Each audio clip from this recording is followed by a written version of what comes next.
Alright, y'all, so today wanted to make a very quick video to give you my thoughts on Smallville Season 4. So I recently finally finished watching Season 4. Like all my previous videos, don't really have any advanced knowledge of the series. I'm just kind of reviewing it as I go when I'm watching it.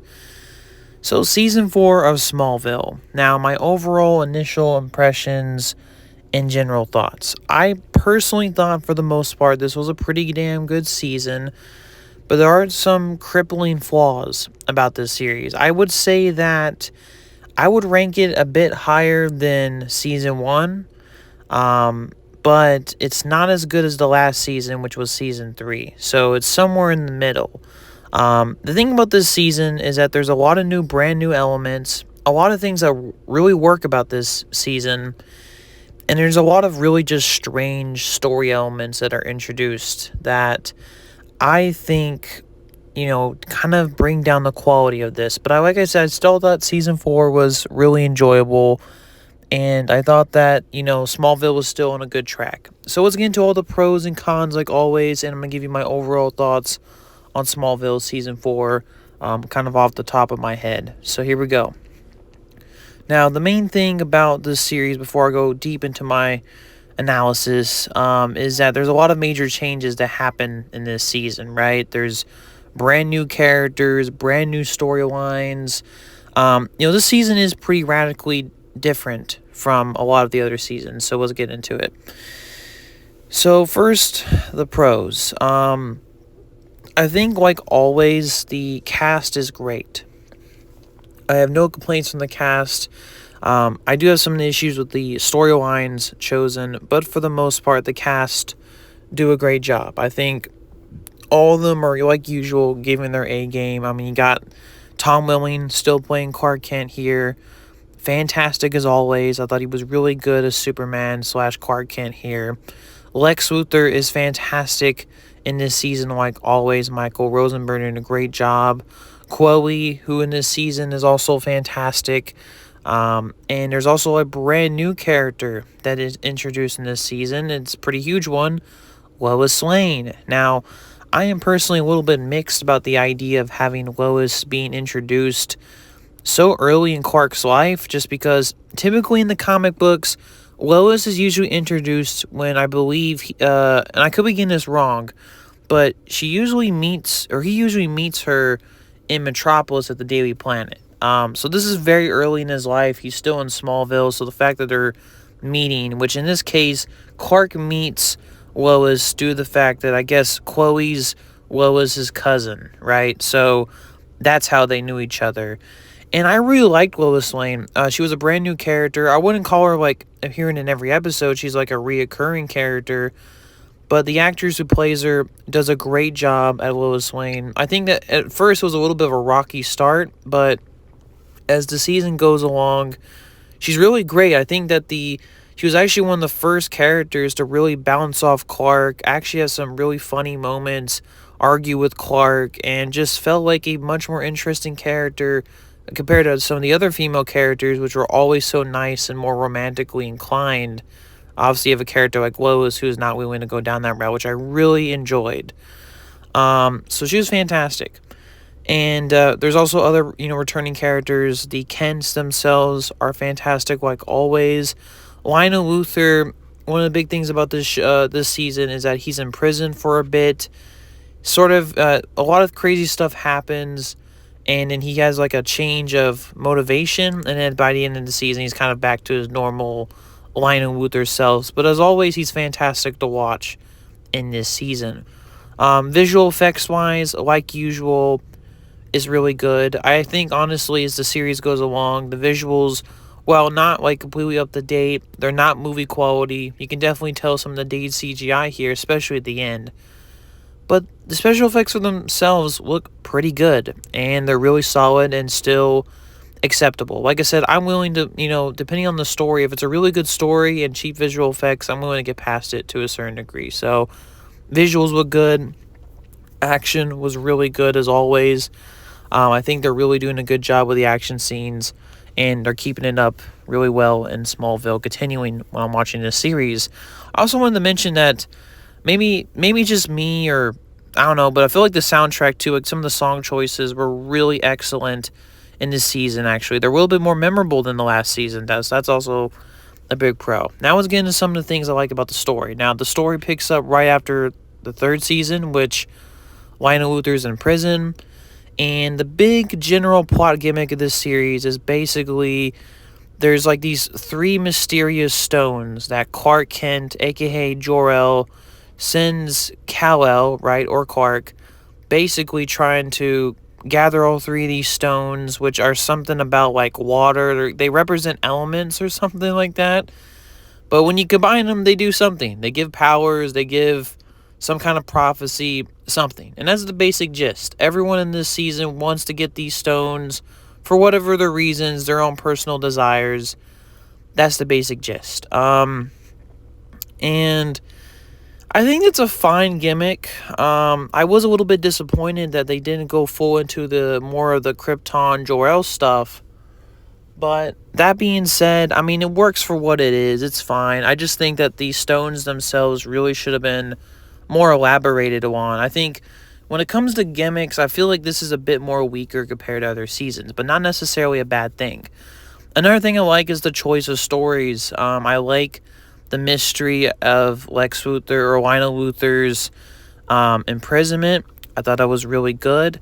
And I think in general, this season has a lot of really incredible and strong episodes, like standout episodes of the whole series as I'm watching it. For example, there's a fantastic episode with The Flash in it, which I think might be the Wally West Flash, but I could be getting it wrong.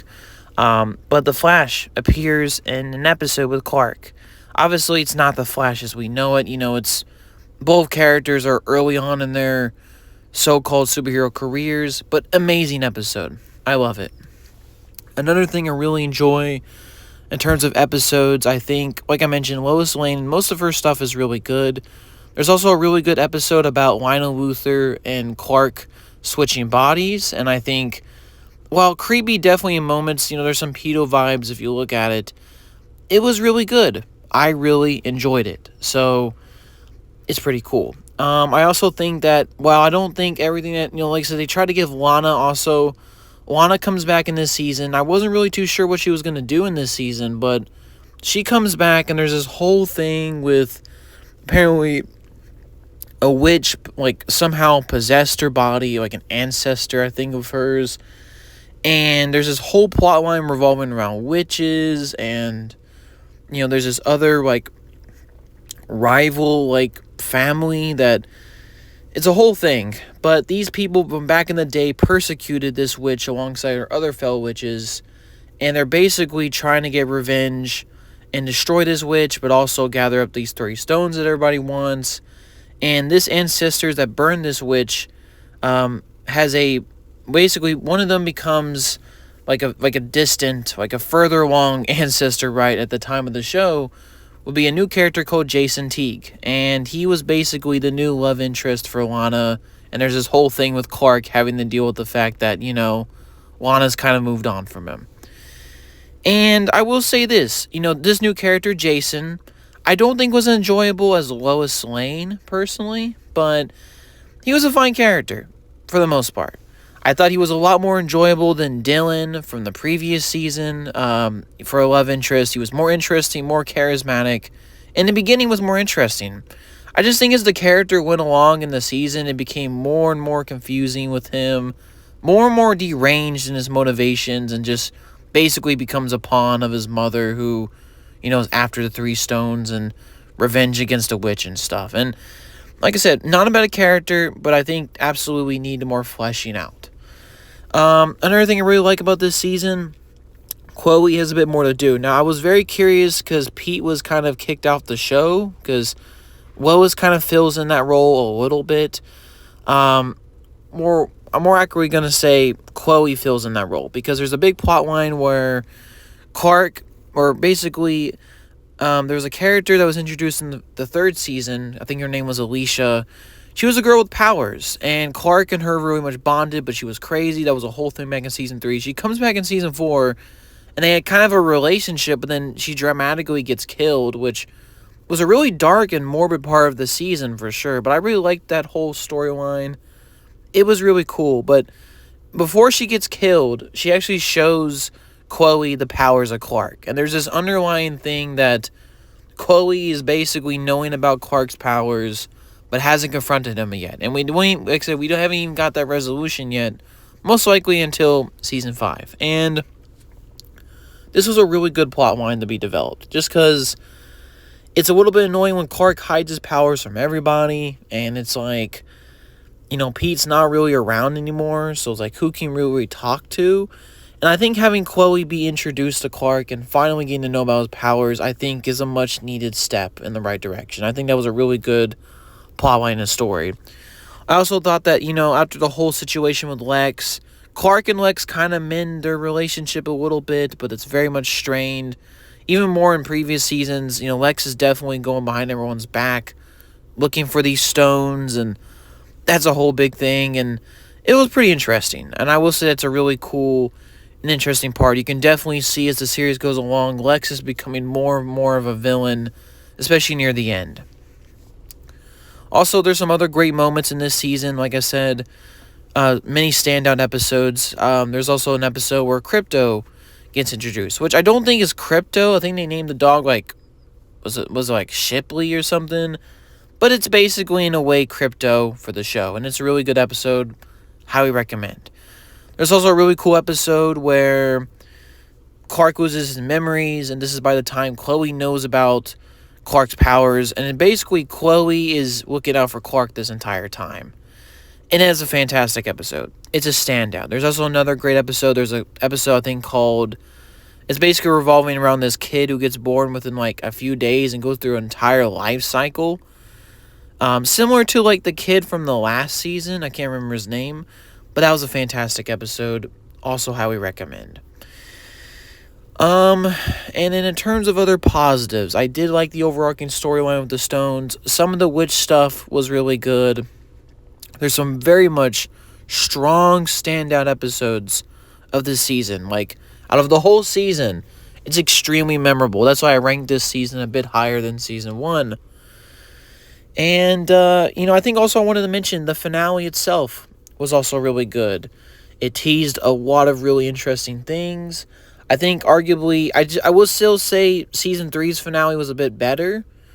But this finale definitely didn't disappoint. And I am really excited to see the possibilities that are going to come from season 5. Now let's get into some of my little cons with season 4. Because like I said, I feel like this season's a bit more rocky than season 3. Pete. Now, Pete was written out of the show from the last season, and I was a bit surprised that he was, just because I felt like they could have done more of his character, and he was the only other person that knew about Clark fully. And it was nice having a character like that around, because it's you can actually have a sidekick, or maybe a dynamic where Clark can confess in somebody unlike his or besides his parents. And I was really surprised how they didn't mention Pete at all. Considering the fact this is Clark's best friend, for Christ's sakes, you would have expected maybe a call or letters or something, or a cameo appearance. Nada. And I was a bit surprised about that, so that was a little bit of a nitpick right there. And I'd also mentioned the witches stuff. Now, I think a lot of it is pretty interesting. It gave Lana a really interesting subplot, and I think she has a lot more to do in this season, which is definitely a pro compared to the last season. That being said, some of the witch stuff, I think it's a bit too much. There's a whole storyline where this witch possesses Lana, and then there's this even crazy episode where, her friends of the witch possess Chloe and Lois, and this basically becomes, a Sabrina show, or some kind of witch show, and it doesn't feel like a comic book show. It doesn't feel like a Superman show. It becomes something else. And I'm just man, they must have been really interested in teen witches, because that was basically a little plot element of this season, which it just got really annoying. I wasn't too much of a fan of it. I didn't hate it, but I was man, I think y'all strayed a bit too much from the source material and a bit too much on the witch stuff. I just didn't find it that incredibly interesting. I also mentioned too, I also forgot to mention before I forget this, There's a fantastic moment in this season where we actually get to see Clark fly. I love the little slowly progression of his powers, even though technically it was Kal-El flying in the first episode. Still, totally incredible. I loved it. That being said, let's continue with the cons. The sexual nature and the nudity part of it. I was a bit surprised on that front. Now, there wasn't any nudity, but I was surprised. This season is weirdly more sexual than the last season. Now, I get it. This is a popular young adult show. You have these very attractive cast members in your show. You're going to advertise that. I get it. But I did think in this season it was more excessive than necessary. And like I said, previous seasons, it was never that excessive. They would occasionally maybe have the part where Clark would take off his shirt or something, but it wasn't that excessive. For whatever reason, I was like, man, there's a lot of episodes where people are doing wild things, and I was just like, you know what, y'all just being too excessive for no reason. So that's a little bit of a nitpick and flaw. And I think in general, there's some storylines here that I think need to be further developed. Like I said, the Stones was an okay idea, but I think need to be fleshed out. And I don't think it satisfies that cliffhanger from Season 3 that well. But that needed to be fleshed out. And Lionel Luthor having that transformation and then just kind of going back to being the same was okay. But once again, I think that needed to be fleshed out. And especially the finale with the whole Stones and stuff. I felt like it was unclear how certain things happened. Like the witch leaving Lana's body, I guess she's not possessing her, I think, wasn't clearly defined. And maybe I'm just kind of lost in the dark here, especially Jason Teague's motivations near the end. Just a bit more fleshing out of things near the end would have been nice in general for this season. Just make the writing and the motivations and dialogue a bit more tight, I guess you can call it. And I also think the finale, too, I really liked it. It did feel like out of nowhere with the meteor stuff, which they could have built up a bit. And I also think the Chloe thing in the beginning was way too quickly resolved. I think they should have easily built it up for another 2 or 3 episodes. Because I was like, dang, that wasn't really too much of a build-up. And there also are episodes in this season that don't hit. There's a weird episode where this teen girl, she's like a prom queen, and she has this thing where she can transfer her spirit to other people. And that episode, personally, for me, despite the whole fantastic moment with Lana and Clark, especially at the end of this series of the finale when they both say they love each other, which was great, I guess. But that episode was pretty cringe. I'm just like, it's not a great episode. And yeah, there's definitely some other episodes here that are like that and not complete standouts. As I said, this season is definitely not a 10 out of 10. And I do wish, like I said before, too, with the Stones and stuff, I really wish we got more of the Jor-El Krypton stuff, which was teased back in Season 3, which I'm assuming we're going to get in Season 5. But I really wish there was more of that. I was a bit surprised. This season really doesn't have too much to do with it. It felt like Season 1 in a lot of ways. It had nothing really to do with Jor-El or Krypton. But that's my opinion about that. Now, I also wanted to mention some quick other positives that I thought of that was really cool. The actress who played Lois Lane in the old Richard Donner movies makes a cameo in this season. That's fantastic. I mean, Christopher Reeve appeared as Dr. Swan, and they actually do an episode where, basically he passed away, which I'm guessing was a reference to his actual death, but regardless, it was really cool that she got to show up in the series and make a cameo. That's always great and fantastic. So I just wanted to mention that very quickly before I forgot it. And, in general, that's kind of like my overall off-the-top thoughts of Season 4 of Smallville. There's a lot of really great new elements of Season 4. Lois Lane introduced. I think it's pretty damn cool. I think there's a lot of really interesting plot lines. I think the whole Chloe thing that's being developed was really cool. The cliffhanger was fantastic. And there's a lot of very good standout episodes. And the general premise is okay. The Stones was okay. But there are some weak episodes. There's some odd episodes.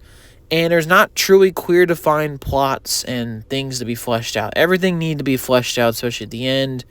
And also, weird witch stuff, I think, doesn't really need to be in Smallville. But that's just my personal opinion. But overall, a pretty damn solid season. A little bit weaker, in my opinion, than the last. But still, it was really good. I really am happy with Smallville still, and I'm very excited to see what happens next. So that's my quick review of Smallville Season 4. Hopefully you all have a good day, and peace, y'all.